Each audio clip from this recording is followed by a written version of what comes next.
সেই ভেঙে পড়া হালাবট গাছটি নিলামে উঠছে।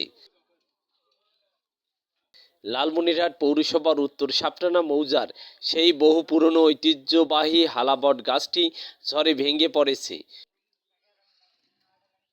শনিবার রাত আনুমানিক ৮টা ৩০ মিনিটের দিকে এ হালাবট গাছটি ভেঙে পড়ে। এতে ঈদগাহ মাঠের মিনারের আশ্রয় গ্রহণকারী ৩ জন গুরুতর আহত হয়। বর্তমানে তারা হাসপাতালে চিকিৎসাধীন অবস্থায় রয়েছেন।